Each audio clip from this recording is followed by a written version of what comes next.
how'd you get hooked up with the getting on the radio in Atlanta? I had an event going on out in Lancaster, PA. So I was searching around for a person to create a flyer for me. I needed the turnaround time to be at least 24 to 48 hours, so I needed the flyer pretty quickly. So I just put it out, of course, on social media, and I got all kinds of different responses back. And this one response came. She's a radio personality in Atlanta, Georgia. She goes by the name of Beasy Baybie. Majic 107.5. So when I clicked on her message, she said, "Hey, I do flyers." She sent me a lot of her work pertaining to her flyers. She does motion flyers and things of that nature. So I started going through our thread, and we had like a brief conversation prior to. I had inboxed her probably a couple years ago, and I mentioned to her that I would love to get back into radio. I did do radio Power 99 Mix Weekend. Cosmic Kev, I don't know if he remembers, but he put me on probably around 05, 06. So I spun the Memorial Mix Weekend, which was pretty, that was pretty dope.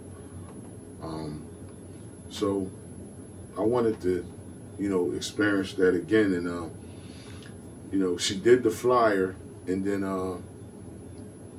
she also wrote me a message and said, "Hey, I'm going to be starting a new show on Sundays, which is going to be called Jesus and Coffee." And she said, "I know a lot of DJs." She said, "But I felt like you'll be a good fit for it." So I was like, first I was a little kind of reluctant, because I was like, the format of the show is gospel with a touch of R&B. So she wrote me another message, and she said, "Can you put me a mix together between 10 and 12 minutes?" And she said, "Can you have it to me by," I believe it was around 2:30 that same day. So I won't even lie, man. I was just chilling in the house, relaxing, watching TV. And I think around 12:30, I was like, this could be a good opportunity for me, man. So I hopped up, came downstairs,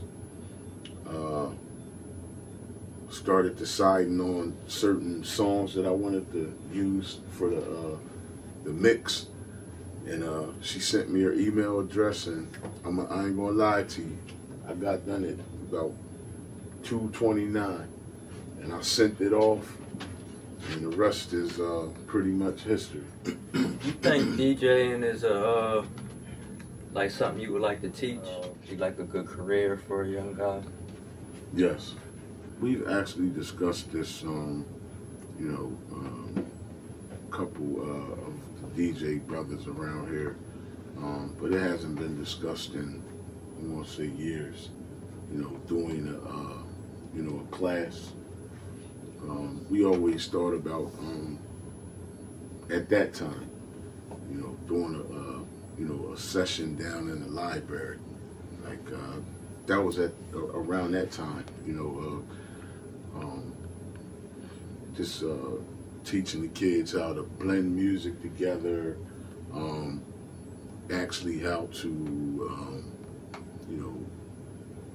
set equipment up, how to tear it down, what levels you need, certain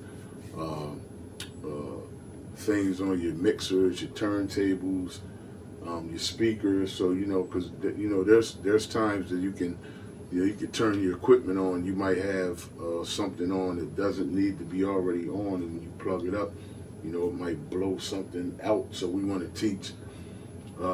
We were willing, or we would like to one day have a class and teach the kids, you know, how to put the equipment together and how to use it. You know, like a DJ university. Yes. I believe in teaching like AI proof, like careers, like because a lot of people's jobs is gonna get replaced by AI, and I don't feel like painting or DJing is something that a robot can do, because a robot can't feel energy. I want to send my rest in peace shout out to DJ Griff. I remember, you know, as I started to come along in the game and start to do parties, you know, on my own. You know, there was a couple of guys, man, that would allow me to, you know, open their parties up. DJ Rudy C, and he had a partner. His name was Anthony Doby. Those guys would always allow me to, you know, open up the events for them. And also Griff would do the same thing. He would, they would, you know, set the equipment up, because of course I didn't have any equipment at the time. And back then, man, the going rate for a party was about $50, 75 at the, you know, the top end. And when I got done, because a lot of times they would say, "Oh, I'm gonna let you spend for an hour, you know, maybe 2 hours," and then at the end of the night they'd walk up and hand me $5, brother, and I'd be happy than anything, you know what I mean? $5, man. And now, man, you can get events, man, upwards, you know, in the thousands, man. You know what I mean?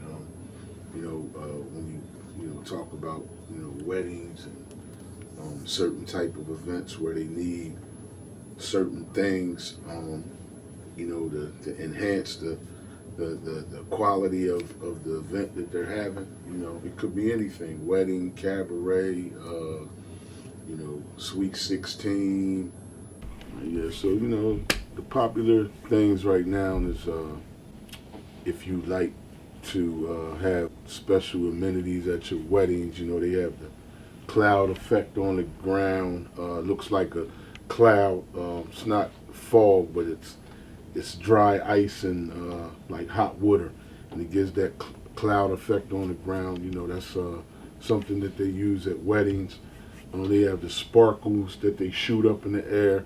Things like that can, you know, take your pricing up, and that's where the change has come in from years past. You know what I mean? Because back then, you know, it was just basically 2 turntables, mixer, speakers, and several crates of records, man, that has now been obsolete for years. Bet y'all love not having to carry them crates around. I picked up a couple of them. Them joints get heavy. Full crate of records. Yeah. Oh yeah. We used to take to a regular party. We would take at least 20 crates of records, man. And shout out my cousin Jared, man, Jared Jackson. We would pack his car. I don't know how we used to get into this guy's car, man. It would be me, Sonny, Romont. Marcus always had his own car, but you know, we always packed into Jared's car. We put the records in the car, and sometimes one of us would even have to ride in the trunk. I think it was probably me, because I was probably like the smallest one. So they straight up put me in the trunk, man. And this is a true story, man. We'll run back and forth like the Lancaster and, you know, all kinds of places, man. Just to, because it was just for the love of what we used to do, man. Just the parties and all that. But I mean, we used to piled the crates of records on top of each other, man. And we always had to buy 2 of everything. You know, we would go to Philly, Sound of Market. We would go to Funko Mart.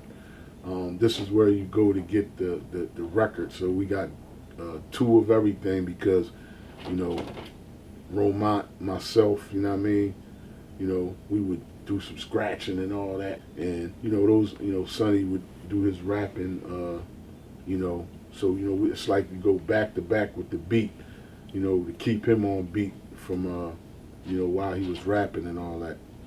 And I can go as far as, you know what I mean, you know, after I kind of branched off into my own space, you know what I mean, I ended up hooking up with Cat D, you know, another Coastville legend MC, Ace Rock, Ty White, shout out to them brothers. And also a brother named Arhan Greer, shout out Deadly G. He does, he's a beat maker, awesome beat maker, man. And we formed a crew called Division 1. And, you know, this is all part of my, you know, my growth in the DJ business. You know what I mean, as I kept, you know, rolling along with it, you know, we did shows all over Philadelphia. I met Will Smith before he was, you know, the icon that he is today. Jazzy Jeff. We did shows. We opened up for KRS-One, Heavy D and the Boys. So we were doing, you know, we was rolling. You know, we had an album deal with this company. I think it was called Wolf Records, I believe. I could be wrong, could be incorrect, but I believe it was Wolf Records. We did produce a single, and we also was invited to perform at the Uptown Theater in New York. We did the Apollo in Philadelphia when the Apollo was going on Broad Street. So you know, we was making some noise, man. And then you know, certain things in life, you know, transpired, and it kind of broke us apart. We still to this day, you know what I mean, would do little things, you know what I mean. I would get those dudes together, and you know, we'd do little events, you know what I mean. You know, of course, everybody, you know, we done aged a little bit, man, but we still rolling. And you know, I just continue to do what I do, man. As long as I continue to, you know, get booked out here, man, and people hire my services, man, I just go and try to give them the best Steve I possibly can, man. Even at the age that I am now, man. Do the kids party these days? Like, we used to have a party every week, Center Party, Masonic, like. And I believe that kept the morale up in the city. Like, these kids don't, as far as I know, like, I know my kids, like, they don't, like, can you take me to a party? Like, I don't see myself taking kids to parties, picking my kids up from parties. Like, do y'all party? Wow, Dave, man. The music, let's start with that part.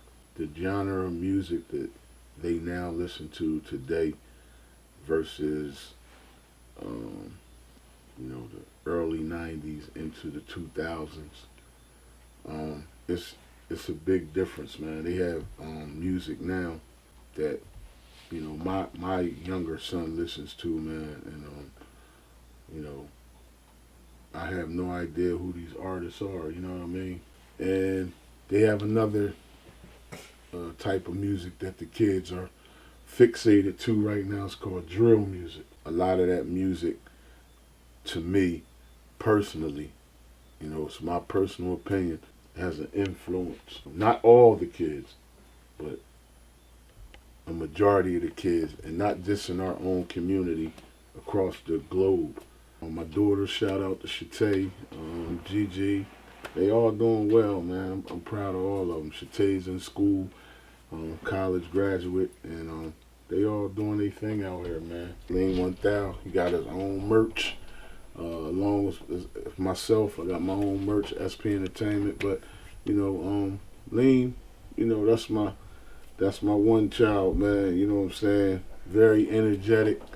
You know what I'm saying? You know, none of us on the planet has a perfect child, man. But one thing I can say about, you know, my kids, man, they good energy. You can check Liam out on. He got a couple movies out, man, right on Tubi right now, man. The Kickback is one of them. He performed that and did the acting out in Washington D.C. And he's also involved in a small project that's also on Tubi with all the Philly comedians out there, man, major comedians. And that movie was produced by a brother named Boone out in Philly, man. And he got a small spot in there, so he's trying to break into the game, man, of comedy, skit making, and all that, man. And you know, I'm gonna just keep on, you know, talking life into him, blessings and all that, and he gonna do his thing, man.